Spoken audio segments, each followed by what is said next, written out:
Hello बच्चों, welcome to new Indian era. भाई lecture number 3 दिख रहा है थंबनेल पे। तो भाई लेक्चर नंबर 0 तो शायद से हुआ नहीं था, 1 और 2 हमने शुरू किया था। तो 1 और 2 पूरी तरह से खत्म करके यहाँ तक पहुँचे हैं। तो 1 और 2 भाई देखा था, तो 1 और 2 में आधी पावर वगैरह काम कर लिए थे। तो एक बार फास्ट एंड फास्ट अगर कोई 1 और 2 नहीं देख के आया है तो एक बार 2 देख के आ जाओ। 1 2 के ना देखो तो कोई दिक्कत नहीं है, वो तो यहाँ समझेगा ही। पर एक बार सिर्फ और सिर्फ जाके 2 देख के आ जाओ कि 2 में तुम्हारे पास पावर पूरे कराए थे और पावर क्या होता है ये भी कराया था। तो एक बार देख लेते हैं, जो लास्ट टाइम करा था वो चेक करते हैं। बाकी भाई पढ़ाई के लिए वक्त बहुत कम बाकी है, इसके बारे में बाद में बात करते हैं, पहले खत्म करते हैं इस चीज को। चल, पावर। तो भाई पावर जो करनी है हमें उसकी बाद में बात करते हैं। अब तक जो पावर निकाला था वो रजिस्टर का निकाला था, रजिस्टर का पावर निकाला था। उसके बाद इंडक्टर का निकाला था और कैपेसिटर का निकाला था। जो बच्चा ये लेक्चर पहली बार देख रहा है उसको समझ में पूरा आएगा, फिक्र मत कर, पूरा समझ में आएगा, टेंशन मत ले। बस ये समझ पावर का मतलब क्या होता है। पावर का रियल मतलब क्या होता है, कंजप्शन। कौन सी चीज है जो मेरी पावर कंज्यूम कर रहा है। पावर कंज्यूम कर रहा है मतलब वो हीट बनाएगा जरूर, है ना। हीट बनाएगा जरूर। अब ऐसी कौन सी चीज है जो हीट बनाती है। अब तेरे पास 3 डिवाइस है, रजिस्टर है, इंडक्टर है, कैपेसिटर है। और तुझे पता होना चाहिए इन तीनों डिवाइस में से एक ही चीज है जो हीट बनाता है, ये है वो, ये है शख्स, यही हीट बनाएगा। तो रजिस्टर ही तुम्हारा क्या बनाता है, हीट बनाता है। बाकी इंडक्टर कैपेसिटर ये हीट नहीं बना सकते, ये स्टोरेज डिवाइस है। हीट बनाएंगे तो भी वो नाक के बराबर होगी, निग्लिजिबल, इस लेने के लिए। तो रजिस्टर इंडक्टर कैपेसिटर हीट बना सकते नहीं है भाई। सिर्फ हीट ये बनाएगा मतलब इसकी ही पावर आएगी, बाकी दोनों की पावर आएगी ही नहीं। हमने पावर का फॉर्मूला प्रूव किया था एवरेज पावर का फॉर रजिस्टर, वो आया था E R M S into I R M S. जो बच्चा पहली बार देख रहा है उसको सिखा दूं कि ई आर एम एस क्या होता है।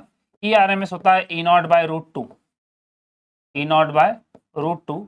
और शायद से आई आर एम एस पता होगा, आई आर एम एस तुम्हारा होता है आई नॉट बाय रूट टू, एक ही बात है। तो ये फॉर्मूला आया था। अब जो इसकी पावर आती है वो आती है 0, इसकी पावर भी आती है 0। लास्ट टाइम देख लिया था, आई होप सो ये बच्चों को याद हो। उसके बाद जो चीज़ें याद करने कही थी वो भी ये थी, 0 से लेके टी तक sine square omega T D T, इसका डायरेक्ट इंटीग्रेशन आता था t/2। डायरेक्ट याद कर लो, डायरेक्ट याद ही कर लो क्या आता है, t/2। इसके बाद 0 से लेके T sign omega T into cos omega T, और ये तुम्हारा डी टी, इसका आंसर आता है 0। कितना आता है, 0। ये लास्ट टाइम लिख के दिया था। आई होप सो ये चीज़ याद रखोगे तो तुम्हारा आंसर बहुत आसानी से मिलेगा, एक्स्ट्रा दिमाग लगाना नहीं पड़ेगा। क्योंकि ये सॉल्व करते बैठेगा t/2 आएगा, ये सॉल्व करते बैठेगा डायरेक्ट 0 आएगा। मुझे ऐसा दिख गया, मैंने डायरेक्ट 0 पुट कर देना है और डायरेक्ट t/2 पुट कर देना है, सच्ची। चलो कुछ करना नहीं मैंने। चल भाई पावर शुरू करते हैं। अब सीन क्या है देखो, पावर की बात करते हैं। Power in LCR, power in LCR मतलब जो डायग्राम तुम्हारी बनेगी वो डायग्राम तुम्हें पता होने से कैसे बनेगी। ये आ गया रजिस्टर, ये इंडक्टर और ये कैपेसिटर, तीनों कनेक्ट रहेंगे सीरीज में। ये कनेक्ट हो गए सोर्स से, ये आगे सीरीज में, ठीक है। इसका नाम पता है, रजिस्टर है, इंडक्टर है और एक कैपेसिटर है। अब सीरीज में कनेक्ट तो हो गए। अब प्रॉब्लम देखिए क्या होता है, थोड़ा डार्किश कलर देख, लाइट ऐसा लग रहा है, डम लग रहा है। एक बार लाइट देख वहाँ चल रही है, ठीक है, कोई दिक्कत नहीं, चल रही, ठीक है। Sorry sorry sorry sorry. चलो, रजिस्टर इंडक्टर और कैपेसिटर। अब बात करते हैं आगे वाले केस में, रजिस्टर इंडक्टर कैपेसिटर। बच्चों को देख के लगता है सर इसकी पावर क्या आ सकती है। आपने कहा इंडक्टर कैपेसिटर की पावर तो 0 है, तो सिर्फ रजिस्टर की पावर आएगी और कोई पावर आएगी नहीं। पर यहाँ तो ध्यान से नोटिस कर, इंडक्टर कैपेसिटर स्टोरेज डिवाइस हैं। थोड़ी बहुत जब एनर्जी स्टोर करेगा उसको एनर्जी देनी पड़ेगी ना, पावर देनी पड़ेगी ना, तो थोड़ी बहुत तो पावर लेगा।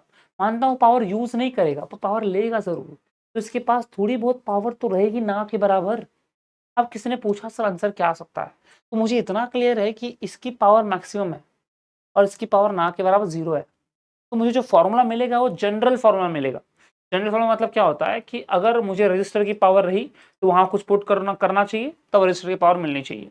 इंडक्टर कैपेसिटर वहां कुछ पुट कर दूंगा तो इंडक्टर कैपेसिटर की पावर मिलनी चाहिए, ऐसा कुछ सीन होगा।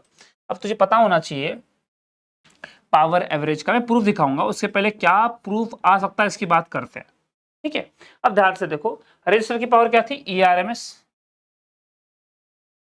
इंटू IRMS, है ना। ये फॉर्मूला 1 मिनट पहले किया है।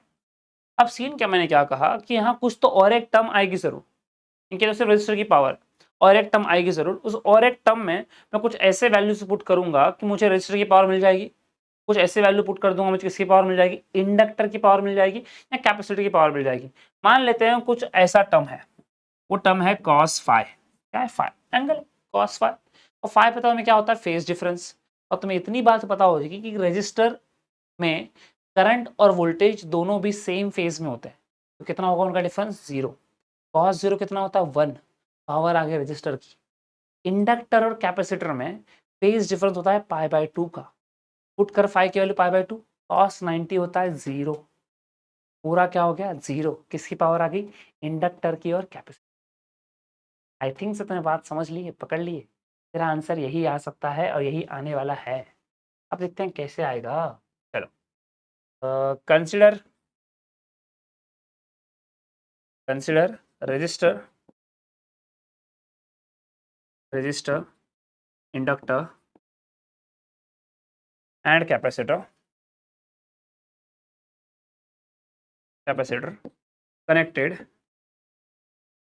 connected in series. आगे वाला पहले निकालते हैं इंस्टंटेनियस पावर। आई होप सो बच्चों को ये पता हो, लास्ट का लेक्चर देख के आए हों।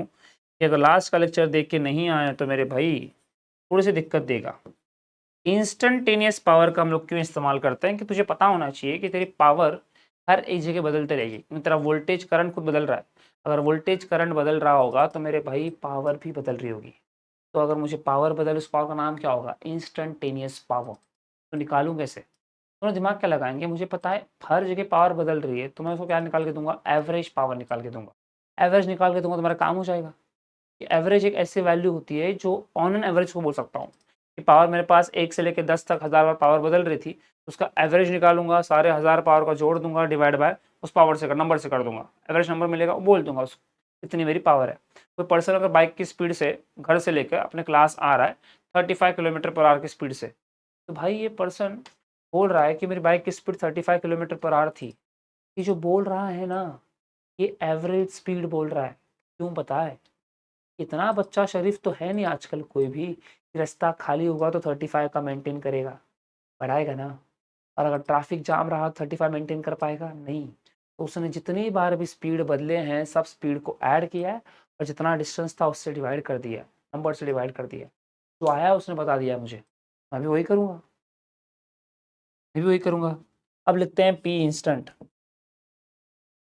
क्या फॉर्मूला है पी इंस्टेंट का, वोल्टेज इंटू करंट। आई होप सो पता हो, पावर का फॉर्मूला ये होता है वोल्टेज इंटू करंट। और तुम्हें इतनी बात पता होनी चाहिए कि हमने इसका LCR पढ़ा है। LCR में तुम्हें इतना याद होगा कि थोड़ा सा उल्टा था ये सीन। इसमें जो इक्वेशन अज्यूम किए थे, यहाँ पे करंट को अज्यूम किया था I is equals to I not sine omega T, और वोल्टेज को फाइंड किया था, वो था E is equals to E not sine omega T plus phi. I hope so पता हो। अब कोई बच्चे ने नोटिस किया सर ये आपने इंडक्टर लिया था इसलिए प्लस आया, अगर नीचे लोगे तो माइनस आएगा, तो प्लस माइनस लिख तो ही फर्क नहीं पड़ेगा, कुछ फर्क पड़ेगा नहीं, एट द एंड सेम ही होगा। तो मैं प्लस से ही कर रहा हूँ, मैं कंफ्यूजन दिमाग में नहीं डाल रहा हूँ कि प्लस माइनस होगा, मैं प्लस से ही करूँगा, कंफ्यूजन थोड़ा कम आएगा। ठीक है, अब इतनी खेल खत्म है, अब बढ़ते हैं आगे।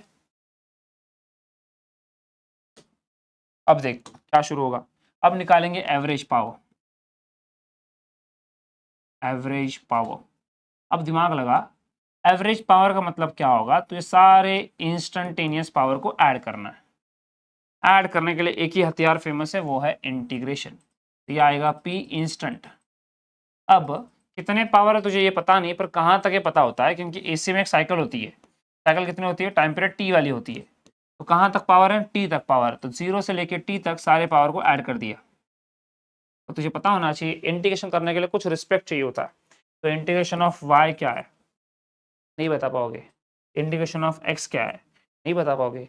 Integration of Y D Y बोलूंगा तो बता दोगे, y²/2। Integration of X D X बोलूंगा बता दोगे, x²/2। तो किसके रिस्पेक्ट में करना है पता होना चाहिए। तो किस तरह से कैसे समझता है, अगर y है तो यहाँ y की लिमिट आएगी, x है तो x की लिमिट आएगी। अब यहाँ लिखा है t तो dt आएगा यहाँ पे, है ना। तो आधी कहानी खत्म। ये एवरेज हुआ क्या? अरे हुआ क्या एवरेज? समझदार था तू, बच गया। एवरेज नहीं ना, ये तो सिर्फ ऐड हुआ यार। एवरेज का मतलब क्या है? जितने मेरे पास पावर थे उसको मैंने सिर्फ ऐड किया है, डिवाइड भी तो करना है उससे, तो डिवाइड कर दिया टी से। तो ये तेरा है एवरेज। अब शुरू होगा पी एवरेज। अब ये टी था, इसको मैं अलग लिखता हूँ, ऐसे 1/t लिख दिया और 0 से लेके टी लिखा, और पी इंस्टेंट की वैल्यू ई इंटू आई थी, तो यहाँ पुट कर दी ई इंटू आई, और आ गया तुम्हारा डी टी। चल, ये आ गया डी टी। अब बढ़ते हैं आगे, अब आगे सुन। चल, अब कुछ नहीं करना है, अब मेरा फिजिक्स खत्म है, अब पूरा का पूरा मैथ्स है। अब पूरा मैथ्स है, जिसका मैथ्स ड्रॉप है उस बच्चे को ध्यान से देखना चाहिए यहाँ पे। हर एक चीज़ तो याद रहेगी, क्योंकि लास्ट लेक्चर में हमने हर एक चीज़ पे बादल बना बना के दी थी, फिक्र मत करो, याद तो रहेगी हर चीज़। ये आ गया 1/t।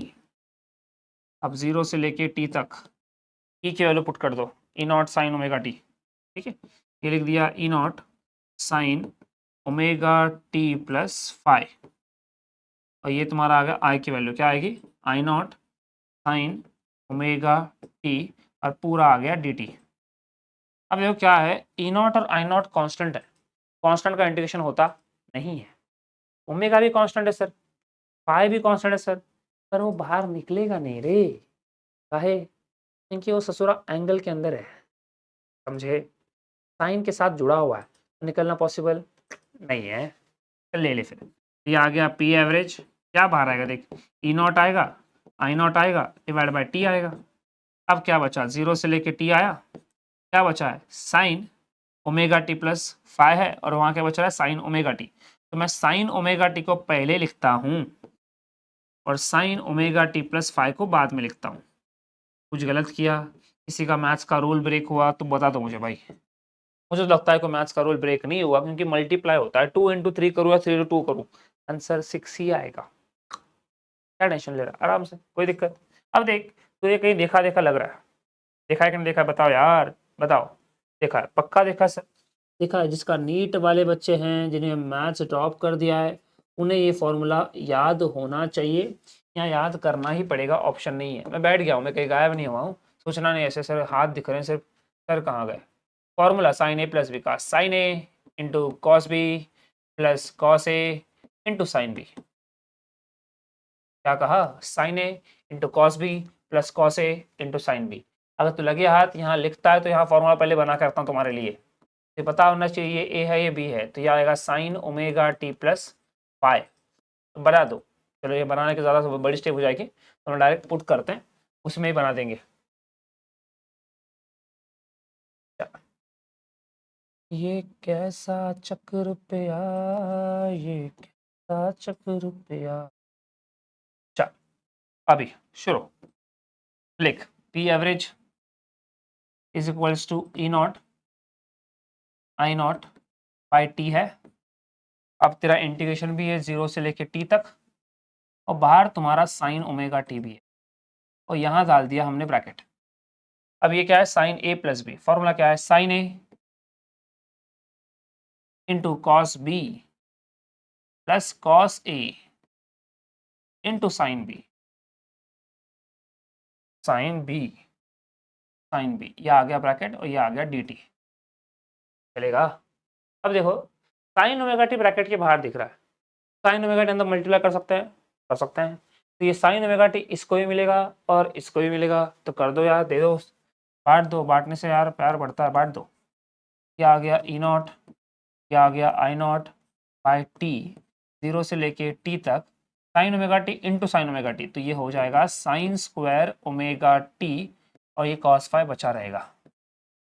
अब प्लस के इस तरफ भी जाएगा, तो यहाँ तो कुछ मल्टीप्लाई होने वाला नहीं है, गलती से किसी ने किया साइन इंटू साइन का स्क्वायर, तो भाई ज़रा दिमाग लगाओ यार। अगर साइन फाइव और साइन ओमेगा टी, और तूने लिख दिया sine square five omega T, भाई ख़त्म है, ज़िंदगी बर्बाद है भाई, गया गया तू। साइन ओमेगा टी, मैंने बताया भरोसा, ऐसे कोई बच्चा नहीं कर सकता, कोई नहीं कर सकता यार, कर सकता है क्या, नहीं कर सकता। पूरा ब्रैकेट लगा देता हूँ और डालता हूँ तुम्हारा डी टी, कोई दिक्कत? अब नॉर्मल सा लॉजिक क्या होता है, देखो यार, इंटीग्रेशन बाय पार्ट सुनते हैं, इंटीग्रेशन बाय पार्ट्स या डेरिवेटिव बाय पार्ट्स सुनते हैं। तो अगर यहाँ लिखते हैं sign 4x plus cos 4x, तो यहाँ डालते हो डेरिवेटिव का सिंबल, तो डेरिवेटिव इसका भी करते हो और इसका भी करते हो ना, इसका भी करते हो, तो मैं भी वही करूँगा कि इंटीग्रेशन इसका भी करूँगा और इसका भी करूँगा, है ना। तो अगर वो बात समझ में नहीं आती है, पार्ट्स वाले की बात समझ में नहीं आती है, तो मैं ये बात समझ में ज़रूर आ जाएगी, ये बात समझ में आ जाएगी, dt इसको भी दूंगा, इसको भी दूंगा, ये इंटीग्रेशन इसको भी दूंगा, इसको भी दूंगा डायरेक्ट। तो यही बात।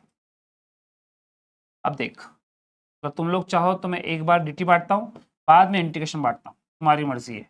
अगर तुम्हें एग्जाम में ऐसा नहीं करना, डायरेक्ट बांट दो तो चलेगा, तो मैं तुम्हारे लिए एक बार dt बांट देता हूँ। तो ये मैंने बांट दिया है sign square omega T into cos five, और ये dt मल्टीप्लाई कर दिया इसको, तो ये dt इसको मिल गया, प्लस अब वो साइन ओमेगा टी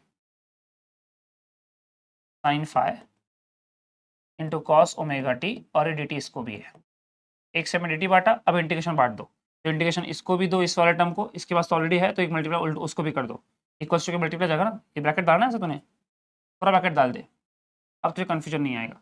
अब यहाँ लिख पी एवरेज, अब बांट दे, ये E not I not by T लिख, और 0 से लेके t तक sine square omega T cos five, और ये आ गया dt, प्लस इसका भी इंटीग्रेशन आएगा 0 से लेके t तक sign omega T into cos omega T into sine five. पूछना नहीं सर ये आप उल्टा पीछा क्यों क्यों लिख रहे हो, चलेगा यार, तो कैसे भी लिख, फर्क पड़ता नहीं है, ठीक है। अब मुझे बता फाई क्या है, एक एंगल है, अरे है कि नहीं, एंगल है। अब मैं बोलता हूँ फाई की वैल्यू 30 डिग्री है, 30 डिग्री, तो यहाँ आएगा कॉस 30, एक नंबर आएगा, कांस्टेंट है, बाहर ले लो, साइन 30 वो भी क्या है, नंबर है, कांस्टेंट है, बाहर ले लूंगा, तो कांस्टेंट का डेरिवेटिव इंटीग्रेशन होता नहीं है, तो ये cos फाइव पूरा कांस्टेंट है, साइन फाइव पूरा कांस्टेंट है, तो ये cos फाइव आ गया बाहर, ये आ गया P average equals to E not I not by T हो गया। अब ये आ गया cos फाइव बाहर, और यहाँ बचा 0 से लेके t sign square omega T, और ये आया dt, प्लस अब देख ये cos फाइव तो आया बाहर, अब इसमें से क्या बाहर आएगा, साइन फाइव, ये साइन फाइव लिख दिया बाहर। अब यहाँ कर रहा हूँ इसका इंटीग्रेशन, तो इंटीग्रेशन में क्या आएगा देखो, 0 से लेके t तक sign omega T into cos omega T, ठीक है, और ये इसका आएगा dt। थोड़ा नीचे लिखा है तो कंफ्यूजन मत पालना कि सेम ही लिखा है, चाहो तो ये साइन फाइव को यहाँ लिख दो, बच्चे बाद में पूछना नहीं तो क्या किया ये, ठीक है। ये तो साइन फाइव तुझे यहाँ सूट नहीं कर रहा है, तो इसको घुमा ले यहाँ पे, ये ले, ठीक है। अब प्लस साइन तो ऊपर चलेगा, इतना तो समझदार है तो, है ना। डन। अब वो स्टेप मैं यहाँ नहीं करता, मैं बाहर लेता हूँ, मैं वही स्टेप तेरे लिए चल जाने दे, ये स्टेप तुझे यहाँ कन्फ्यूजन कर रही है, तो मैं पूरी स्टेप तुझे लिखता हूँ पीछे, घबरा मत, ये स्टेप है ना, उसे लिखता हूँ तेरे लिए पीछे, देख यहाँ पे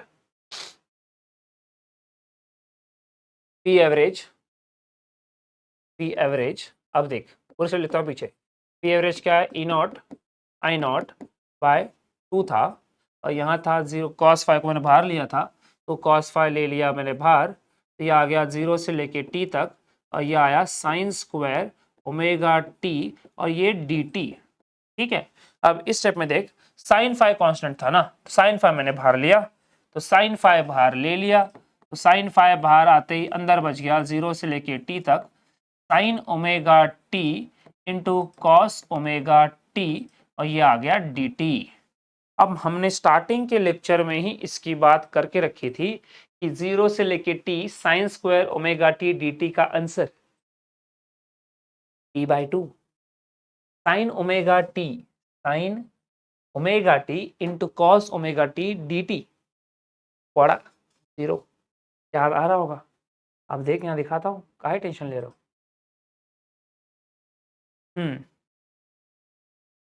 डायरेक्ट पुट करूंगा मैं, सॉल्व नहीं करेगा भाई, ऑलरेडी कितना बड़ा हो जाएगा, हमने ये रजिस्टर में किया है, और इतना बड़ा हो जाएगा कि भाई वो 12 मार्क्स देने चाहिए, 12 मार्क्स तो देंगे नहीं भाई, देंगे तो वो 4 मार्क्स ही देंगे या 3 मार्क्स ही देंगे, तो क्यों करूं पूरा, डायरेक्ट आंसर याद कर लूंगा, t/2 प्लस साइन फाइव लिखना, उसके बाद लिखना उसका आंसर कितना आता है 0, है ना। अगर तुम्हें ये स्टेप चाहिए तो ये स्टेप तुम्हें याद रखना चाहिए, अगर चाहिए तो मैं तुम्हारे लिए वो दोनों आंसर लिख के दिखाता हूँ।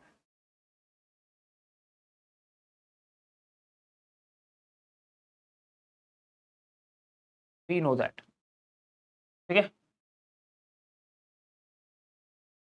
बंद हो गया यार, चालू है, चालू चालू, सॉरी। तो लिंक मतलब ओके, ठीक है ना, सॉरी बच्चों, थोड़ा कैमरा डिस्कनेक्ट हुआ था, सॉरी। ऊपर देख लो, वी नो दैट, पता तो है, 0 से लेके t sign square omega t dt का आंसर यार t/2, और 0 से लेके t तक sine omega t into cos omega t, और यार dt क्या होता है यार, 0। तो ही तो पुट किया है, t/2 साइन फाइन टू 0, तो वो तो गया भाई, जो बचता है वो लिख देते हैं। अगर कोई समझदार वहां से जोर जोर से चिल्ला रहा है शायद से, यार कुछ तो होगा, कुछ तो मैंने मिस कर दिया शायद से, कुछ तो, अरे अरे टी था, मैंने टू कैसे कर दिया, तो ये टी है बच्चों, टू नहीं है भाई, ये टू कैसे हो जाएगा, टी है। ये बस इतनी सी बात है कि वहां पे लिखते वक्त, ये स्टेप कॉपी करते वक्त वो टी था, टी है, डन, तो ये भी टी है। अभी जो बचा वो लिख दो, क्या बचा देखो यहाँ पे, क्या बचा देखो, ई नॉट बाकी है, आई नॉट बाकी है, डिवाइड में टी बाकी है, कॉस फाइव बाकी है, इनटू t/2 बाकी है, और जितना भी टर्म बचा उतना लिख दिया। अब कुछ तो कटेगा जरूर, कटेगा, जिंदगी में तो कटेगा जरूर यार, कटेगा जरूर, किसी का आज ना कल तो कटेगा जरूर। ये आएगा पी एवरेज, गलत मत जाना, P average E not I not बचा है, और ये क्या बचा है देखो, टू वहां था, टू यहाँ लिख दिया नीचे, और ये आ गया कॉस फाइव। और तुम्हें 1 मिनट पहले कहा था कि इस टू को मैं तोड़ दूंगा, अभी टू को तोड़ूंगा दो हिस्सों में, देखो कैसे तोड़ता हूँ। तो ये आएगा पी एवरेज, तोड़ दिया दो हिस्से में, तो ये आया E naught by √2 into I naught by √2 into cos five. ये होता है ई आर एम एस, पता है, E R M S equals to E naught by √2, और दूसरा होता है I R M S, I R M S I hope so पता हो बच्चों को, क्या होता है, आई नॉट बाय √2, चिपका दो, तो ये आ गया पी एवरेज, ये आ गया E R M S into I R M S, और आगे क्या है कॉस फाइव। अब ये तुम्हारा फॉर्मूला है, कुछ चीज मिसिंग लग रही थी, क्या मिसिंग है ज्यादा बताना, जरा बताना क्या मिसिंग है फॉर्मूले में, कुछ तो मिसिंग है। अच्छे बहुत स्मार्ट है यार, सर आपका बॉक्स मिसिंग है, आ लो भाई बॉक्स, विदाउट बॉक्स तो हम लोग कभी जा ही नहीं सकते ना। डन, ये आ गया फॉर्मूला। अब हमने कहा था कि अपने पास तीनों केस थे, रजिस्टर इंडक्टर कैपेसिटर, निकाल low power. Case one for register, for register, और रजिस्टर तुम्हें पता होना चाहिए फाई कितना होता है, 0, दोनों भी इन फेज होते हैं ना, दोनों का फेज डिफरेंस एक ही होता है, करंट और वोल्टेज ना ही कोई लीड ना ही कोई लैग। तो ये क्या आएगा, P average equals to E R M S into I R M S, और इंटू तुम्हारा कॉस 0, और कॉस 0 तो हमका पता है भाई, कॉस 0 की है 1, यह आ गया E R M S into I R M S, यह आया रजिस्टर की पावर यही थी ना। Case two, case two for inductor and capacitor, for inductor and capacitor, बोलते वक्त ऐसा है तो भाई देख लेना कैपेसिटर ही होता है। P average E R M S तो पता होना चाहिए फाई कितना होता है, पाई/2, तो लिख दो E R M S into I R M S into cos 90, cos 90 कितना होता है 0, तो आ गया P average equals to 0, proof हो गया। अब ध्यान से इस फॉर्मूले को ज़्यादा ध्यान से देखना, E R M S into I R M S क्या है, क्या है, पावर है, और इस पावर को बोलते हैं रियल पावर, क्या बोलते हैं, रियल पावर, जो नई पावर है ना ओरिजिनल पावर, वो बोलते हैं रियल पावर। अब ये दिख रहा है E R M S I R M S, बोलो, ये तुम्हारी होती है अपरेंट पावर, क्या होती है, अपरेंट पावर। अब तो ध्यान से बात नोटिस करना, ई आर एम एस और आई आर एम एस सिर्फ पावर है, पावर है, और पावर को मैंने एक नए फैक्टर से मल्टीप्लाई किया है। E R M S I R M S क्या है, पावर है, पावर को मैंने एक नए फैक्टर से मल्टीप्लाई किया है, तो उस फैक्टर को बोलते हैं पावर फैक्टर। आरएमएस एक पावर है, तो उस पावर को मैंने cos फाइ से मल्टीप्लाई किया है। cos फाइ एक फैक्टर था, मल्टीप्लाई किया है पावर से, इसका नाम क्या दिया उसको, पावर फैक्टर। क्या नाम दिया है, पावर फैक्टर। अब वो मुझे पता है कि वो cos फाइ ही है, cos फाइ ही है, पर निकाल के दिखाना पड़ता है। तो पावर फैक्टर का फॉर्मूला होता है real power divide by apparent power. Solve करोगे मेरे भाई कसम से cos फाइ ही आएगा। इसको लिखता हूँ पीएफ नॉट जीएफ। अब तुम्हारे पास वक्त भी नहीं है इतना, तो फोकस करो स्टडी पे, ठीक है। रियल पावर क्या होती है भाई, E R M S into I R M S into cos phi divide by apparent power, E R M S into I R M S. Cut गया, कहा था ना फोकस कर। E R M S I R M S, क्या बचा, क्या बचा, power factor बचा है सिर्फ और सिर्फ cos फाइ। ये cos फाइ वाला सम बहुत ज़्यादा बढ़िया है, cos फाइ। अब ध्यान से सुनना कि आधी कहानी तो खत्म हुई है, अब आगे खेल सुनो। पावर फैक्टर का हम लोग फॉर्मूला निकाल सकते हैं, फॉर्मूला निकाले भी किससे, इम्पीडेंस ट्राइंगल से। किससे निकालेंगे, इम्पीडेंस ट्राइंगल से। दिखाता हूँ, टेंशन क्यों ले रहे हो, यहाँ लिखाता हूँ इम्पीडेंस ट्राइंगल। हमने इम्पीडेंस ट्राइंगल बनाया था, तो इम्पीडेंस ट्राइंगल तुम्हारे ड्रॉ करता हूँ और एक बार।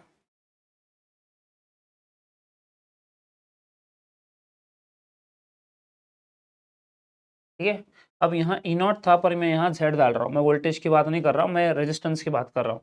तो यहाँ वी एल माइनस वी सी था, तो यहाँ आएगा एक्सएल माइनस एक्सी, और यहाँ वी आर था तो यहाँ आएगा आर, और ये एंगल तुम्हारा है फाइ। अब ढूंढना क्या है, कॉस फाइ। अब तुम्हें पता होना चाहिए कॉस फाइ क्या होता है भाई, एडजेसेंट अपॉन हाइपोटेनियस। तुम्हारा हाइजेसेंट का है, एडजेसेंट तो आर दिख रहा है, और हाइपोटेनस क्या दिख रहा है, जेड दिख रहा है, तो ये आ गया आर बाय जेड। तुम्हें पता होना चाहिए कॉस फाइ क्या आ गया, आर बाय जेड। ये तुम्हारे लिए बहुत ज़्यादा इम्पॉर्टेंट फॉर्मूला है।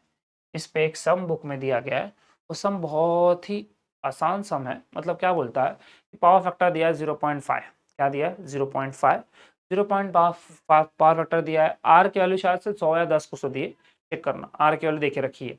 और पूछता क्या है, कैपेसिटेंस पूछता है,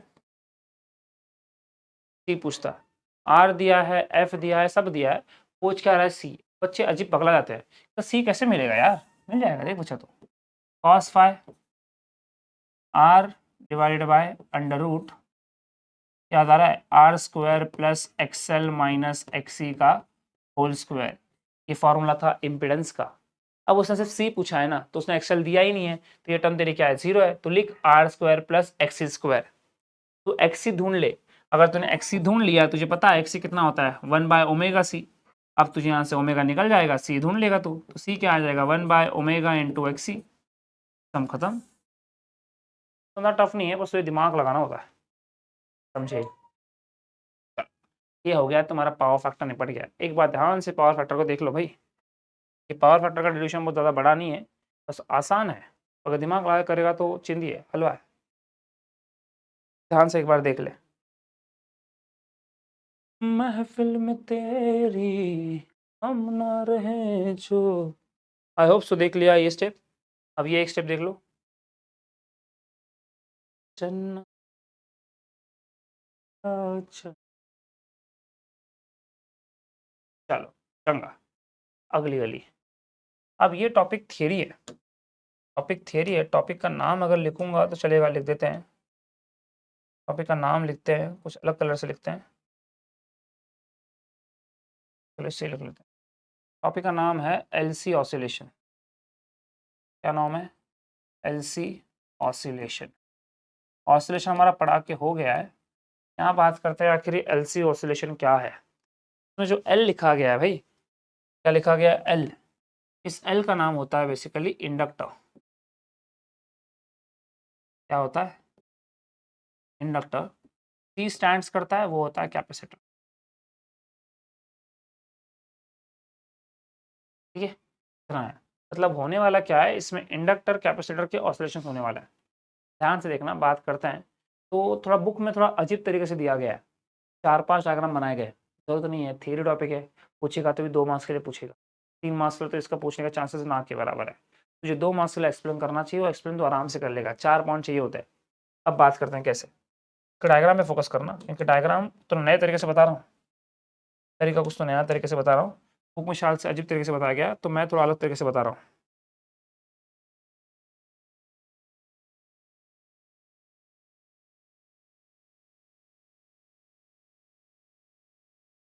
ठीक है,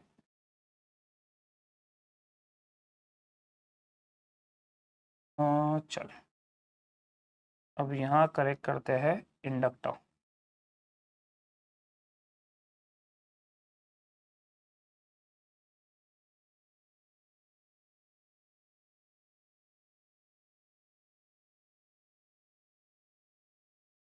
ठीक, क्या आ गया इंडक्टर, थोड़ा डायग्राम बड़ी बना रहा हूँ, और यहाँ तुम्हारा आ जाएगा अभी कैपेसिटर, क्या आ गया कनेक्शन, इस तरह का तो छोटा कर देता हूँ। चल भाई, ठीक, डायग्राम बन गई है। अब इस डायग्राम में बनाने से पहले यहाँ पे थोड़ा सा डाल देते हैं कनेक्शन, क्योंकि यहाँ थोड़ी की वगैरह डालनी पड़ेगी ना। यहाँ डालता हूँ तुम्हारे लिए की, वाइट कलर से डालता हूँ, थोड़ा मोटा करता हूँ पॉइंटर को, ये लिखना कम है, बस बताना ज़्यादा है। ठीक है, अब यहाँ डालते हैं तुम्हारी की, तो की कैसे भी डालो, मैं ये अब क्लोजर शट वाले की डालता हूँ। ठीक है, अभी की ऊपर है, मतलब इसमें कोई करंट फ्लो नहीं हो रहा, इसका सेल्फ इंडक्शन एल है, कैपेसिटेंस सी है। ठीक है, अब क्या किया मैं सेटअप करने के लिए, इस कैपेसिटर को चार्ज करने के लिए, कैपेसिटर को चार्ज करने के लिए मैंने यहाँ पे कोई एक डीसी बैटरी इस्तेमाल की है, ये प्लस है माइनस है। ठीक है, अब सबको इतनी बात पता है कि कैपेसिटर एक स्टोरेज डिवाइस है, स्टोरेज डिवाइस है, ध्यान से देखना, थोड़ा सा डायग्राम ऊपर लेके जाऊँ तुम्हारे लिए, शायद से दिख नहीं रही कि पता नहीं, आ लो थोड़ी सा डायग्राम ऊपर लेके आ गया, चलो चंगा जी। अभी कैपेसिटर क्या है, एक स्टोरेज डिवाइस है, वो एनर्जी स्टोर करता है। अब एनर्जी कब तक स्टोर करेगा, जब तक इसका पोटेंशियल इस कैपेसिटर के बराबर नहीं होगा, वो एनर्जी को स्टोर करेगा। अब होता क्या है कि ये प्लस एंड से करना, तो यहाँ कौन सा आएगा, पॉजिटिव आएगा, यहाँ कौन सा आएगा, नेगेटिव, स्टोर कर लिया। अब प्रॉब्लम ये है कि कैपेसिटर चार्ज हो गया, चार्ज होने के लिए कुछ सेकंड लेता है, तो चार्ज हो गया, अब तक मैंने कैपेसिटर को चार्ज रखा है, तो इसमें अभी सिर्फ की हो गई, कुछ ओपन नहीं किए, कुछ नहीं किया, ऐसे रखा है। अब इस सेटअप को मैंने क्या कर दिया, कॉपी कर दिया, कि मुझे सिर्फ फर्स्ट डायग्राम इतनी बनानी थी, सेकंड में मुझे जो चार्ज किया गया मैंने वो मेरे लिए काम का नहीं है, अब मैं उसको गायब कर दूंगा। जो चार्ज मैंने किया था ना, वो चीज़ मुझे नहीं चाहिए, अभी चार्ज हो गया मेरा, चार्ज करने के लगाया था, वो चार्ज हो गया, चार्ज कर दिया मैंने, अब उसकी ज़रूरत मुझे नहीं है, चार्ज करना था, चार्ज कर दिया, अब ज़रूरत नहीं है हमको। चलो डायग्राम डन है। ठीक है, कैपेसिटर चार्ज हो गया, थोड़ा कैपेसिटर बड़ा बनाऊंगे तुम्हारे लिए, चलो इस डायग्राम से कैपेसिटर बड़ा बना देते हैं, थोड़ा कैपेसिटर बड़ा ड्रॉ करते हैं, कलर ब्लू से ही करते हैं। ठीक, देख लो, ये आ गया कैपेसिटर, पेस्ट कनेक्शन डन, उसको चार्ज कर दिया था, तो चार्ज था पॉजिटिव, ये भर गया। ठीक है, इतना काम हो गया। अब हम लोग क्या करने वाले पता है क्या, हम लोग अलग क्यों बताने वाले हैं, कि हमें कुछ तो प्रूफ कर रहा है ना, प्रूफ ये करना है कि भाई ये एल से ऑसिलेशन आखिर होता क्या है, तो पहले देखेंगे काम कैसे करता है, इसको क्यों बनाया गया है, इसका यूज़ क्या है, देखते हैं ये दिखता कैसे है। तो मतलब नॉर्मली डिवाइस है, ठीक है, डिवाइस दिख रहा है, अब इसका वर्किंग देखेंगे कैसे काम करता है, इसको यूज़ कहाँ करते हैं वो भी देखेंगे। ठीक है, अब चलो, अब मैंने क्या कहा पता है क्या, हम लोग यहाँ पे ना करंट, हम लोग यहाँ पे करंट और चार्ज को प्लॉट करेंगे, करंट और चार्ज का ग्राफ बनाएंगे।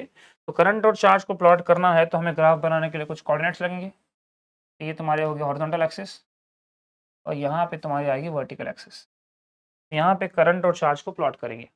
अब यहाँ करंट और चार्ज के लिए अलग अलग कलर डिसाइड करते हैं, तो मुझे लगता है कि चार्ज के लिए ग्रीन कलर डिसाइड करते हैं, ये चार्ज है तो इसके लिए डिसाइड मैंने किया है ग्रीन कलर,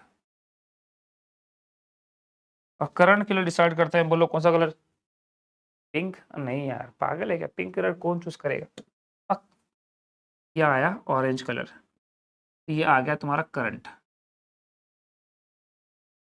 चंगा। अभी सर्किट की अभी भी ओपन है, मतलब देखो ध्यान से इमेजिन करना, जो कैपेसिटर है स्टोरेज डिवाइस तो है भाई, पक्का स्टोरेज डिवाइस है। अब होता क्या है, कैपेसिटर एनर्जी स्टोर करता है, वो स्टोर करता है in the form of electric field, in the form of electric field. तो ये इलेक्ट्रिक फील्ड कहाँ से कहाँ होती है, प्लस से लेके माइनस, ठीक है, प्लस से लेके माइनस तक इलेक्ट्रिक फील्ड क्या हो गई, स्टोर हो गई। अब जो इलेक्ट्रिक फील्ड का फॉर्मूला आता है एनर्जी का, कैपेसिटर स्टोर करता है, उसको लिखता हूँ यू ई। इसका फॉर्मूला आता है हाफ सी वी स्क्वायर। सी क्या होता है कैपेसिटेंस, वी क्या होता है तुम्हारा पोटेंशियल। तो इतनी बात ये है। अब यहाँ तक स्टोरी एंड नहीं होती है, अब आगे स्टोरी शुरू होती है, क्योंकि अब कैपेसिटर पूरा चार्ज हो गया है, इसके बाद ये चार्ज होने वाला नहीं है मेरे भाई। अब किसी ने पूछा सर्किट में चार्ज कितना, तो मैं बोलूंगा मैक्सिमम है, कि चार्ज कैपेसिटर में पूरा भर चुका है। किसी ने पूछा करंट कितना है, करंट जीरो है, कि मैंने चार्ज मैक्सिमम है, चार्ज अब तक फ्लो नहीं हो रहा है, कि मेरी अभी भी क्या है, ओपन है।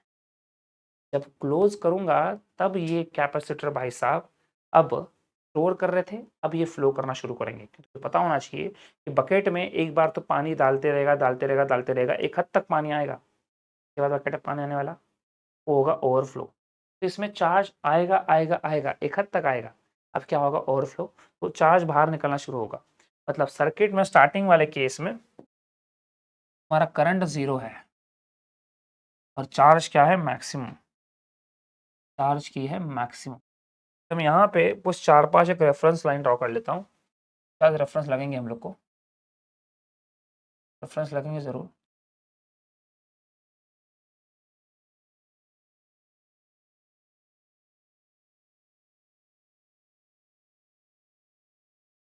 का डिस्टेंस का, चौथा काफ़ी, 4 ही काफ़ी है। चलो लगे हाथ 5वां भी बना लेते हैं। और क्या ससुरा हैंग पड़ता है, हाँ लो 5वां भी बना दिया। चलो ठीक है। बस ये लाइन इसलिए बनाई है कि मुझे पता होना चाहिए कि जीरो मैक्सिमम कहाँ हो सकता, कैसे होगा। जो ऊपर वाला पॉइंट है वो मैक्सिमम वाला रहेगा ना, तो जो नीचे वाला पॉइंट वही मैक्सिमम वाला रहेगा, तो कब को रीच करेंगे वहां तक हम लोग, ठीक है। तो स्टार्टिंग वाले पॉइंट मेंशन कर दिए, ग्रीन वाला क्या है, चार्ज है, ऑरेंज वाला क्या है, करंट है। अब इसने चार्ज स्टोर कर दिया है, अब मैं क्या करता हूँ, क्लोज। अब की हो गई क्लोज, अब की क्लोज हो गई, इसका मतलब अब कैपेसिटर बैटरी की तरह बिहेव करेगा, वो करंट को फ्लो करना शुरू करेगा, मतलब चार्ज को फ्लो करना शुरू करेगा। चार्ज को फ्लो करना शुरू करेगा मतलब कैपेसिटर धीरे धीरे खाली होगा, मतलब बकेट में होल्ड कर दिया है, पानी धीरे धीरे बाहर निकल रहा है, इसमें अभी धीरे धीरे खाली होना शुरू होगा, तो मतलब चार्ज कम कम होते जाएगा और करंट बढ़ते बढ़ते जाएगा, है ना। बस आपको पता होना चाहिए कि इंडक्टर ये हमारा ऐसा डिवाइस है जो करंट के चेंज होने के बिहेवियर का अपोज करता है। क्या कहा, इंडक्टर ये ऐसा डिवाइस है करंट के चेंज होने के बिहेवियर का अपोज करता है। मतलब करंट अगर बढ़ रहा है तो बढ़ने देने वाला क्या करेगा, कम करेगा। करंट कम हो रहा होगा तो कम भी नहीं होने देगा, क्या करेगा, उसको बढ़ाएगा। बताऊं कैसे। अब सर्किट में करंट बढ़ रहा है, ये इंडक्टर भाई साहब उसको बढ़ने नहीं देगा, उसका उल्टा करेगा, उसको कम करेगा। कैसे कम करेगा, खुद जो करंट आ रहा है उसको पकड़ लेगा, स्टोर कर लेगा। ये इंडक्टर भी एक स्टोरेज डिवाइस है, जो करंट बढ़ रहा था उसको बढ़ने दिया नहीं, जो खुद करंट आया उसको स्टोर कर लिया, ले भाई आ जा। तो ये जो इंडक्टर स्टोरेज डिवाइस है, ये एनर्जी को स्टोर करता है मैग्नेटिक फील्ड के फॉर्म में, स्टोर करता है मैग्नेटिक फील्ड के फॉर्म में। ये आ गई इसकी मैग्नेटिक फील्ड, इसके एरो होंगे आगे की तरफ, जिस तरफ करंट जा रहा है उस तरफ एरो होंगे ना। तो ये इंडक्टर भी एक स्टोरेज डिवाइस है, ये भी एनर्जी को स्टोर करता है, पर स्टोर करता है in the form of magnetic field. तो ये आएगा यू बी, इसका फॉर्मूला आता है हाफ एल आई स्क्वायर। घबराना बिल्कुल नहीं, हाफ एल आई स्क्वायर लिखा है, इसका प्रूफ तुम्हें मिलेगा। इसका प्रूफ इलेक्ट्रोस्टैटिक्स में तुमने देख के आए हो, इसका प्रूफ मिलेगा इलेक्ट्रोमैग्नेटिक इंडक्शन में, कब पढ़ाऊंगा, काहे टेंशन ले रहे हो, अभी तो खत्म करते हैं इसको। अब ने पूरा का पूरा कैपेसिटर क्या हो गया, खाली हो गया, कैपेसिटर पूरा का पूरा खाली हो गया, इनकी भाई खाली होगा ही ना। अब चार्ज तुम्हारा क्या हो गया, जीरो, और करंट क्या हो गया, मैक्सिमम। चार्ज तुम्हारा क्या हो गया, जीरो, और करंट क्या हो गया, मैक्सिमम। चार्ज वाला ग्राफ आएगा नीचे और करंट वाला कर्व जाएगा ऊपर मैक्सिमम पे। ये आ गया यहाँ तक। अब उल्टा काम हो गया, अब सर्किट में करंट क्या हो गया, पूरा स्टोर कर लिया, है ना। अब करंट मैक्सिमम पहुंच गया है, अब करंट बढ़ रहा था तो करंट बढ़ने देने वाला नहीं है ना ये, है ना। करंट बढ़ गया, अब करंट बढ़ने देने वाला नहीं है, क्या करेगा, उसका उल्टा करेगा। जितना भाई साहब ने करंट स्टोर किया था ना, अब देखो करंट पूरी तरह से कम हो गया, सब पूरा स्टोर कर लिया, मैं उल्टा बोला सॉरी। अब करंट पूरी तरह से कम हो गया ना, सब पकड़ लिया पूरा करंट, करंट पूरा पकड़ लिया। अब ये पूरा एक हद तक पकड़ पाएगा, उसको पकड़ने वाला नहीं है, तभी क्या करेगा, बैटरी बनेगा। ये करंट अभी तुम्हारा कम हो रहा था, अब इसने क्या कर दिया, उसको स्टोर कर दिया था। अब जितना स्टोर किया था वो आगे फैला देगा। ये कम हुआ, उसका उल्टा का मतलब क्या होता है कि खुद ने स्टोर किया था वो आगे फैला देगा। अब खुद ने स्टोर किया था वो आगे आ गया, तो यहाँ से करंट आना शुरू होगा। अब देखो धीरे धीरे वो अपनी स्टोर को क्या कर रहा है, धीरे धीरे कम कर रहा है। अब देखो करंट जो स्टोर किया था ना, वो करंट धीरे धीरे फ्लो कर रहा है। अब एक कैपेसिटर के पास करंट आ रहा है, और कैपेसिटर क्या है, स्टोरेज डिवाइस है। अब कैपेसिटर क्या होगा, चार्ज होना शुरू होगा, खाली हो गया था, अब क्या होगा, चार्ज होना शुरू होगा। जिस तरफ से करंट आता है उस प्लेट पे आता है पॉजिटिव चार्ज। चार्ज तो हो रहा है, चार्ज तो हो रहा है, हो रहा है, हो रहा है, हो रहा है, पर उल्टा हो रहा है। क्योंकि पहले यहाँ पॉजिटिव था, अब यहाँ पॉजिटिव आ गया है, और यहाँ क्या आएगा, नेगेटिव। अब जो इलेक्ट्रिक फील्ड बनेगी वो ऐसी बनेगी। अब जितना करंट आ रहा था उतने करंट जाने दिया नहीं भाई, कैपेसिटर ने पकड़ लिया। अब चार्ज बढ़ गया, पर चार्ज देखो बढ़ गया है तो चार्ज का ग्राफ दिख रहा है, वो ग्राफ बच्चों को लगता है सर बढ़ गया है तो ग्राफ ऊपर जाएगा। नहीं भाई, क्योंकि देख चार्ज तो हुआ है पर चार्ज उल्टा हुआ है। पहले इस प्लेट पॉजिटिव था, अब इस कहाँ पे आ गया, यहाँ से। तो मतलब ग्राफ जो आएगा वो नीचे आएगा ऐसे, मैक्सिमम पे। और तू खुद देख, अब इसने पूरा चार्ज स्टोर कर लिया, जो करंट आया जाने दिया क्या आगे, नहीं जाने दिया, तो करंट तेरा क्या हो गया भाई, जीरो।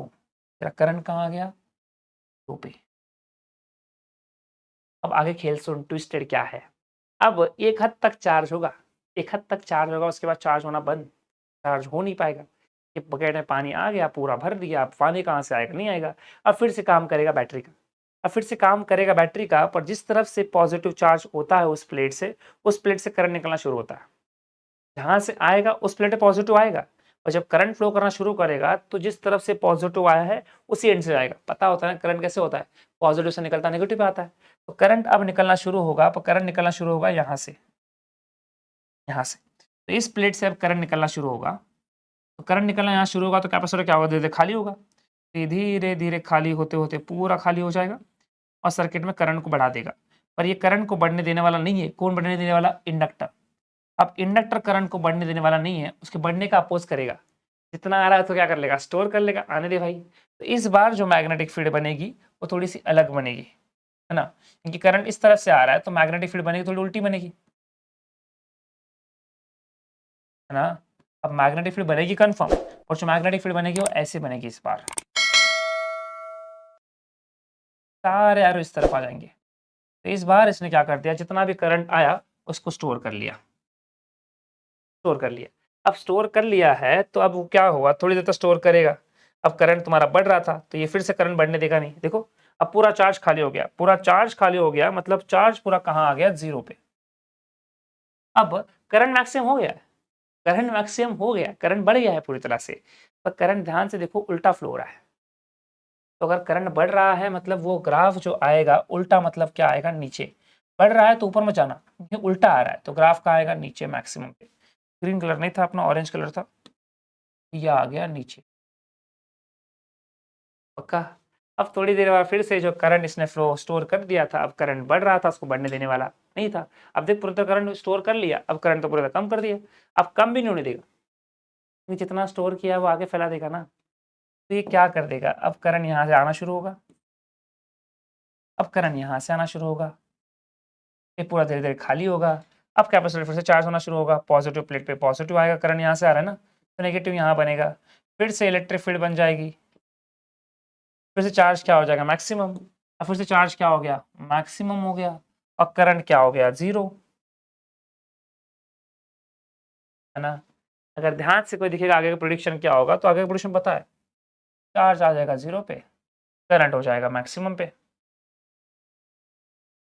अगर ध्यान से कोई देख रहा है तो तुम्हारे पास जो चार्ज है, जो चार्ज है, जो चार्ज है वो साइन कर्व फॉलो कर रहा है, साइन कर्व। और जो करंट दिख रहा है, करंट, ये करंट भाई साहब फॉलो कर रहे हैं, उल्टा लिखा है, चार्ज कोसाइन कर्व दिख रहा है ना, ये ग्रीन वाला चार्ज था ना, तो ये ऐसा कर्व है ना, तो ये कोसाइन है। कोसाइन मतलब पता होना चाहिए कि कॉस के हिसाब से बदल रहा है। हमने ये ऑसोसिएशन में सिखाया पूरी तरह से, पूछना नहीं, भूलना नहीं। कोसा का फॉलो कर रहा है कोसाइन, तो आगे को लगा दिया, तो ये आ गया कोसाइन कर्व। करंट जो तुम्हारा दिख रहा है वो साइन कर्व है। मैं दिखाता हूँ साइन कर्व क्या है, कोसाइन कर्व क्या है, जो बच्चे हैरान हो रहे हैं, तो साइन कर्व क्या है, कोसाइन कर्व क्या है। देखो, 0 0 से हो रहा है तो ये साइन कर्व है, 0 मैक्सिमम से हो रहा है तो ये क्या है, कोसाइन कर्व, क्योंकि साइन 0 क्या होता है, 0, और कॉस 0 क्या होता है, 1, तो शुरू वहां से हो रहा है। अब तुम्हें पता है, मुझे पता है, जो भी चीज साइन या कोसाइन के हिसाब से बदलती है, इसका मतलब वो चीज क्या करती है, ऑसिलेट। क्योंकि हमने ग्राफिकल पढ़े थे, मीन पोजीशन और एक्सट्रीम पोजीशन। जो भी चीज ऑसिलेट करती है तो उसका हिसाब से वो साइन या कोसाइन के हिसाब से बदल रही होती है। तो इसमें हो क्या रहा है, चार्ज और करंट के ऑसिलेशंस, इसलिए इसको बोलते हैं एलसी ऑसिलेशन, समझे। अब इसका मेन पर्पस क्या होता है, इसको बोलते हैं टैंक सर्किट। टैंक सर्किट क्यों भाई, देखो, जितनी एनर्जी कैपेसिटर ने स्टोर कर दी मैंने, उतनी एनर्जी इसको वापस मिल गई, फिर ये एनर्जी इसको दे रहा है, फिर एनर्जी इसको दे रहा है, ये कंटिन्यूस साइकिल चलने वाला है। तो यहाँ होता क्या है, जो जितना एनर्जी इन कैपेसिटर है, ये एनर्जी इन मैग्नेटिक फील्ड के बराबर ही होगा, क्योंकि जितना तूने दिया लिया उतना वापस दिया, फिर वापस दे रहा है, फिर दे रहा है, फिर वापस दे रहा है, ऐसे काम हो जा रहा है। कुछ बढ़ने वाला कम होने वाला नहीं है भाई, समझ में आ रहा है। तो टैंक क्यों बोलते हैं पता है, टैंक क्यों बोलते हैं, तो मान ले कि यार तेरे पास कोई घर का नल है, ठीक है। अब घर के नल में तूने यार होल कर दिया है, मतलब टैंकर, मतलब टैंकर, टैंकर में होल कर दिया है। अब टैंकर से हो क्या रहा है, तो टैंकर से होल कर दिया, टैंकर से 1 सेकंड में 5 बूंद आ रहे हैं, 5 बूंद बाहर गिर रहे हैं, ऊपर नल चालू किया है, और वो नल से 1 सेकंड में 5 बूंद आ रहे हैं। तो यार क्या फर्क क्या पड़ेगा, 5 बूंद जा रहे हैं, 5 बूंद आ रहे हैं, 5 बूंद जा रहे हैं, 5 बूंद आ रहे हैं, तो इसका ना ही बढ़ेगा ना ही कम होगा, ये फिक्स रहेगी इसकी एनर्जी, ये एनर्जी का भंडार इसमें फिक्स रहेगा। तो जितना एनर्जी देगा उसको मिलेगा, फिर वापस लेगा, फिर मिलेगा, वापस देगा। तो ये होता क्या है, half C V square is equals to half L I square है ब्रो, समझा। ये C V square L I square same है, इसलिए दोनों की एनर्जी क्या रहती है, बैलेंस रहती है, समझे। तो ये तुम्हारा होता है एलसी ऑसिलेशन। अब सवाल आता है बच्चों के मन में, सर इसको एलसी ऑसिलेशन तो बोल दिया कि चार्ज और करंट के होते हैं ऑसिलेशन, इसलिए नाम दिया इसको एलसी ऑसिलेशन। पर सवाल ये आता है, सर इसको यूज कहाँ करते हैं, तो यूज कहाँ करते हैं, तो मैंने पहले ही कहा टैंक सर्किट में, जिस भी जगह जहाँ भी हाई एनर्जी यूज होगी उसको वहां लगा देंगे, एनर्जी डायरेक्ट मिल जाएगी। और मेन यूज इसका अगर बताऊं, एक कैसे ध्यान सुनना, कि हमारे पास एसी को डीसी में करने के लिए, एसी को डीसी में करने के लिए एक डिवाइस है, तो बोलते हैं रेक्टिफायर। रेक्टिफायर, रेक्टिफायर हमारे फ़ोन की चिप में, कि जो बाहर से जो सप्लाई आ रही है वो आ रही है 220 वोल्ट की सप्लाई आ रही है, और तुम्हारे फ़ोन में चाहिए होता है 5 वोल्ट का डीसी। बाहर सप्लाई आ रही है एसी, तुम्हारे फ़ोन में चाहिए होता है 5 वोल्ट का डीसी। अब तुम्हारे फ़ोन की चिप में या ऑलमोस्ट हर डिवाइस में एक चिप रेक्टिफायर लगा होता है, कि जो सप्लाई एसी को डीसी में करता है, लगा होता है। तो एसी को डीसी में करने के लिए रेक्टिफायर, तुम्हारे पास 2 तरह रेक्टिफायर आते हैं, एक हाफ वेव रेक्टिफायर, एक फुल वेव रेक्टिफायर, बात करेंगे उसके सेमीकंडक्टर में, फिलहाल सुन लो रेक्टिफायर आता है। बस सवाल ये आता है, अगर एसी को डीसी में करना है तो रेक्टिफायर है, तो डीसी को एसी में करना है तो क्या है क्या डीसी को एसी में करने के लिए, तो कुछ है क्या, बोलो कुछ है क्या, है ना। मुझे ध्यान से बताओ कि कौन सी बैटरी है, डीसी, कैपेसिटर चार्ज हुआ, है ना। करंट कौन सा है, डायरेक्ट करंट है, और इसमें करंट फ्लो कौन सा हो रहा है, अल्टरनेटिंग करंट ना मेरे भाई। करंट तो बदल रहा है ना, ग्राफ देखो ना यार, करंट तो बदल रहा है, पर ये है डायरेक्ट करंट, और ये फ्लो हो रहा है अल्टरनेटिंग करंट। अगर डीसी को एसी में करना है तो कौन सा डिवाइस है, एल सी ऑसिलेशन, है ना। एसी को डीसी में करना है तो रेक्टिफायर, अगर डीसी को एसी में करना है तो बोलो ऑसिलेशन। आई होप सो ये टॉपिक समझ गया, और 2 मार्क्स के लिए इतना तुम्हारे लिए एग्जाम में सफिशिएंट है। एक पैराग्राफ में एक्सप्लेन कर देना, नॉर्मल सा काफ़ी है, समझे, इतना ही 2 मार्क्स के लिए है। अब तो एक बार पूरा पिछला वाला देख ले तो मैं आगे बढ़ता हूँ। एक बार पिछला वाला पूरा बैकलॉग देख ले, ठीक है। ये हो गया एलसी ऑसिलेशन। और ये और एक बात इस पे बताने रह गई शायद से, क्योंकि इस पे तुम्हारे बुक में लास्ट के 2 सम है, उसकी बात करते हैं। पहले एक बार देख लो तो, देख तो लो। यही पेज है तुम्हारा, सॉरी यही पेज दिखाना है मुझे, यही पेज है, एक बार देख लो। कुछ डाउट रहा तो यार सोच तो लो, शायद से मैं भी सोचता हूँ कि बच्चों को क्या डाउट आ सकता है। देख लो, मैं यहाँ सामने खड़ा हूँ, स्क्रीनशॉट ले ले यार, शायद से लेना होगा स्क्रीनशॉट तो ले लिया। चंगा। अब ध्यान से बात सुन, मैंने जब बात कही थी तुझे कि इसके पास तुम्हारे पास 2 सम तुम्हारे बुक में है, वो अनसॉल्व में तुम्हारे पास 2 सम है।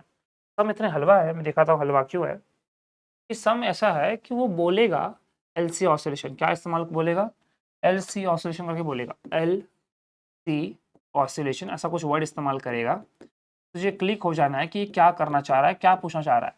ध्यान से बात सुन, वो तुझे पता होना चाहिए कि जब भी सम आएगा ऐसा तुझे पता होना चाहिए कि U E equals to U B होगा half L I square equals to half C V square. Sorry मैंने उल्टा लिख दिया, तो ये हाफ सी वी स्क्वायर यहाँ है और यहाँ है half L I square. Half half घर पे जाएगा।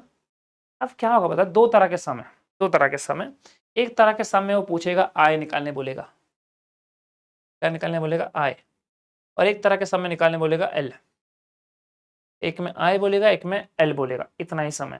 तो फर्स्ट सम है उसमें तुम्हें निकालने बोलता है, वो एल निकालने बोल रहा है। सेकंड वाले में वो आई निकालने बोल रहा है, शायद से एक बार देख लेना, उतना ही है। अब देख, वो सी देगा, वी देगा, आई देगा, एल पूछेगा। अब सी देगा, वी देगा, एल देगा, आई पूछेगा तो हो गया। अब आई देगा, सी भी देगा, वी भी देगा और एल पूछेगा। हम बहुत ही हलवा सम है। अगर मेरे पास टेक्स्ट बुक है, एक मिनट में रिकॉर्डर को पूछता हूँ, रवि टेक्स्ट बुक है क्या इसमें, टेक्स्ट बुक है इसमें डाउनलोडेड, तो वीडियो पॉज करके देख ले, पॉज करके,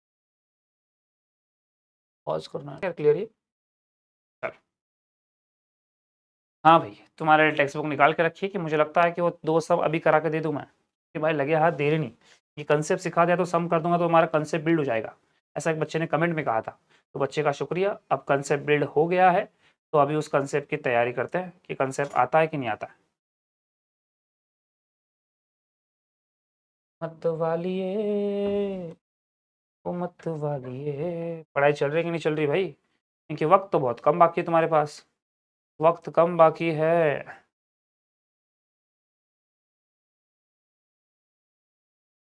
हाँ,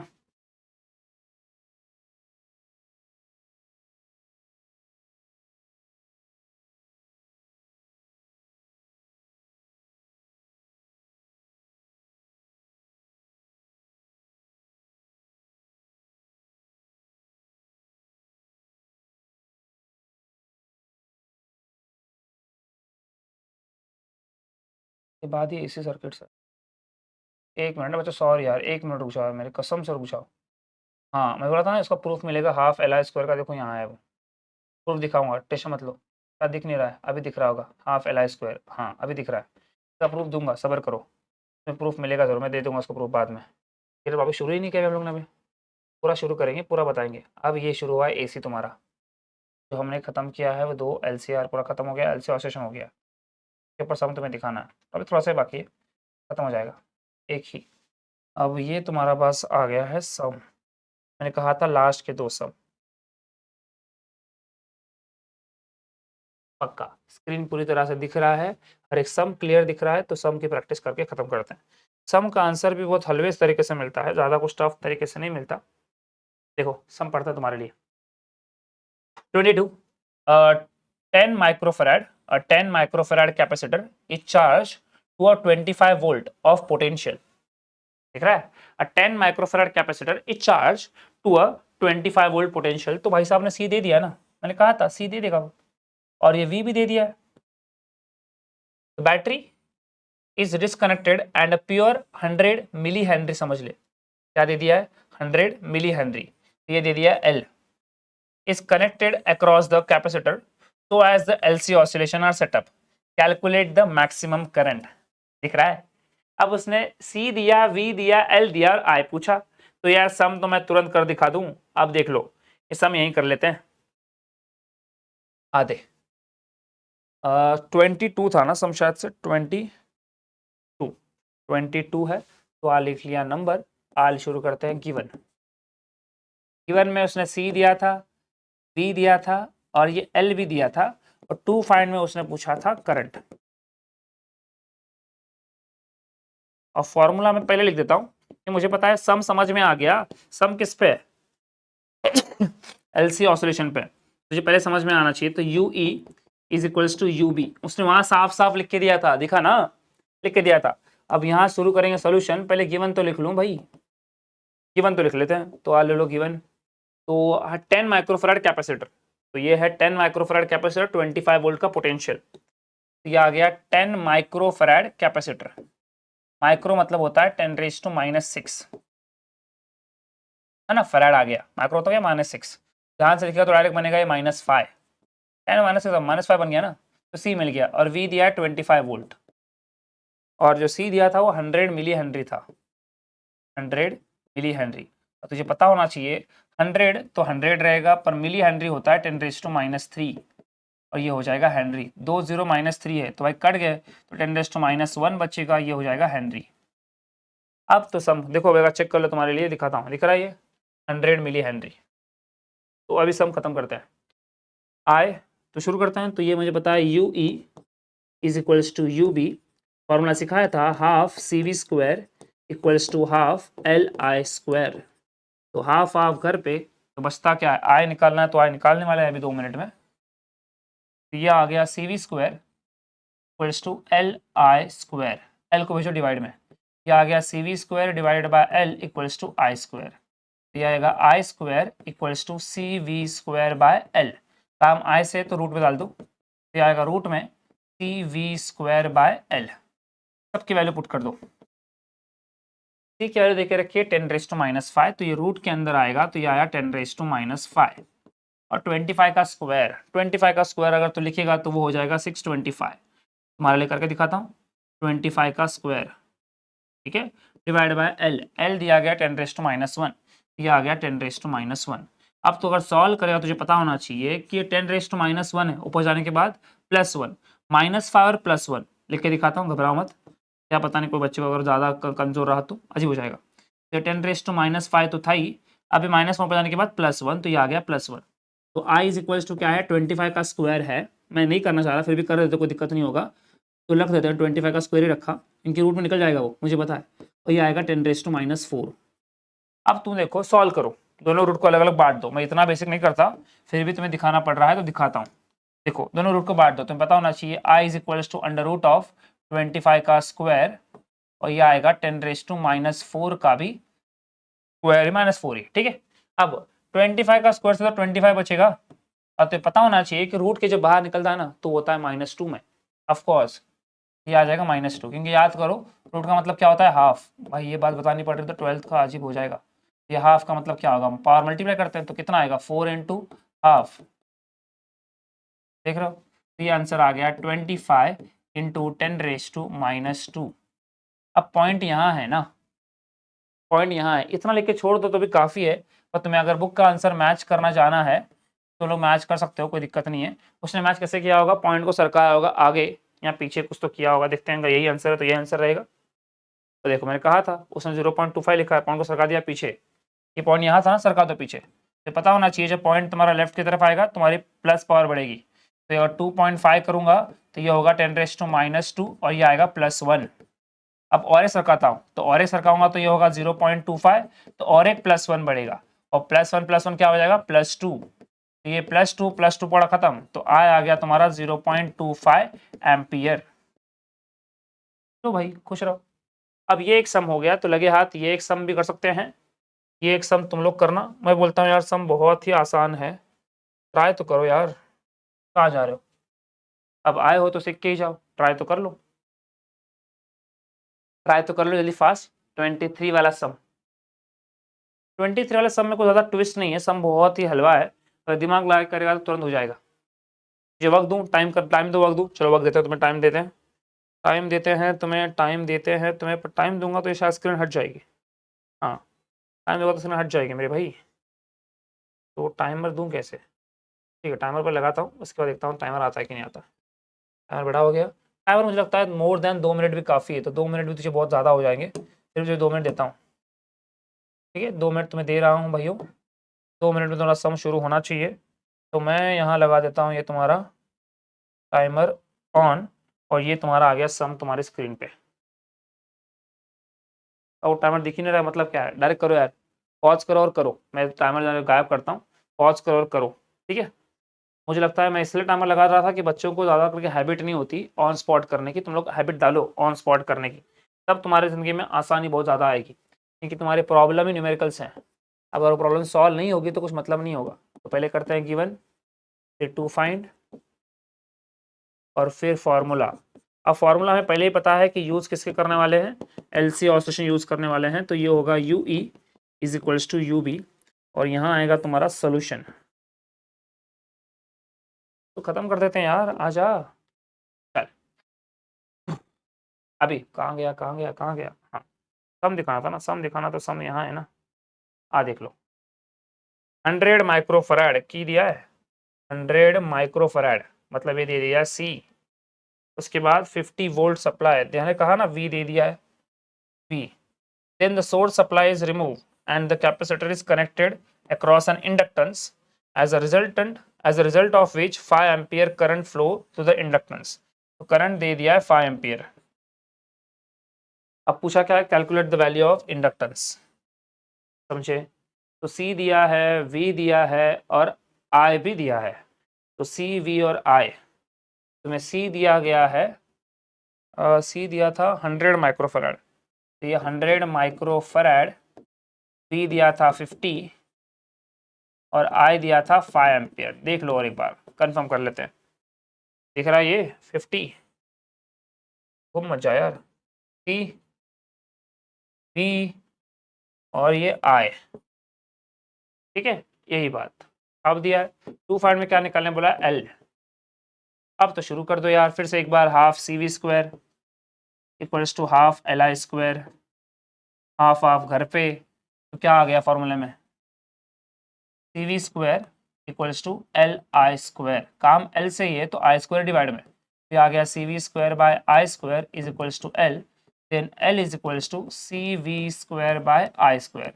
सबकी वैल्यू पुट कर दो, तो सी की वैल्यू देखिए 100, तो पता होना चाहिए 100 माइक्रोफराड है, 100 इंटू 10⁻⁻6 फराड, ये तुम्हारा बनेगा 10⁻⁻4 फराड। -6 और 0, 2 0 हटा दिए, ये होगा, डायरेक्ट लिख दूं क्या, 10⁻⁻4, सॉरी -4 फराड, तो इसको लिखता हूँ डायरेक्ट। तो तुम्हारा डायरेक्ट आएगा, तो ये आएगा 10⁻⁻4, ठीक है, इंटू वी का स्क्वायर। वी कितना तुम्हारे पास दिख रहा है, वी का स्क्वायर बाय 50 का स्क्वायर, तो डायरेक्ट आएगा 50 का स्क्वायर। क्या लिखता हूँ तुम्हारे लिए, 50 का स्क्वायर, तो तुम्हारे पास क्या है, आई स्क्वायर, आई तुम्हारे पास क्या है, 5 का स्क्वायर। अब सम खत्म करते हैं तुरंत, तो ये लिखा 10⁻⁻4, तो ये पता होना चाहिए 5 का स्क्वायर क्या आएगा, 25, और 10 है तो 2 0 बढ़ जाएंगे। अब नीचे क्या आएगा, 25। अब 25 25 तो कट गए, 2 0 बच गए, तो 2 0 बच गए, तो ये क्या है, 10⁻⁻4 है और 10⁻2 है, 2 0 ना। तो सॉल्व कर दे तो क्या बचेगा, -4 और 2 कितना आएगा, सिर्फ -2 आएगा। इसका यूनिट क्या आएगा, हेनरी। अब सॉल्व करेगा इसको, तुझे अगर नंबर में आंसर चाहिए, तुझे पता है पॉइंट को शिफ्ट करने आना चाहिए। अब कुछ नहीं, मतलब यहाँ 1 है ना, तो इसका आंसर जो आएगा वो आएगा 0.01 हेनरी।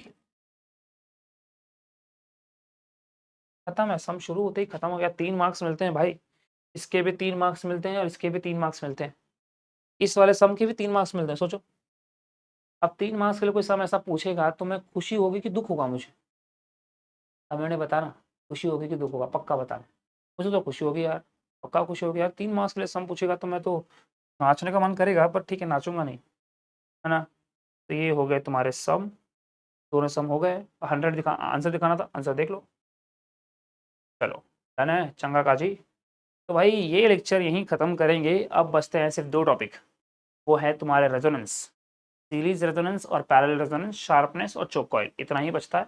ये खत्म होने के बाद लेक्चर तुम्हारा होगा एंड, और इसका सीरीज होगा न्यूमेरिकल सीरीज। तो लेक्चर नंबर 4 ये तुम्हारा शायद से आज 3rd लेक्चर है, लेक्चर नंबर 4 लास्ट रहेगा, लेक्चर नंबर 5 में एसी सर्किट्स खत्म हो जाएगा, इसके सिर्फ न्यूमेरिकल बचेंगे, न्यूमेरिकल करके काम खत्म कर देंगे, समझे।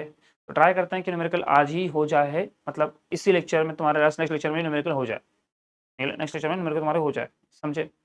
टारगेट यही है, जल्दी ख़त्म करेंगे। अल्टरनेटिंग करंट चल रहा है तो अल्टरनेटिंग ख़त्म हो जाएगा नेक्स्ट 2 लेक्चर में। बहुत बहुत शुक्रिया लेक्चर्स देखने के लिए, और कमेंट करते रहना, यूँ ही जो भी डाउट रहा मुझे पूछते रहना। डाउट का जवाब ज़रूर मिलेगा, समझे, क्योंकि तुम कहाँ पे देख रहे हो, न्यू इंडियन एरा में। बहुत बहुत शुक्रिया देखने के लिए, मिलते हैं नेक्स्ट लेक्चर में। बाय।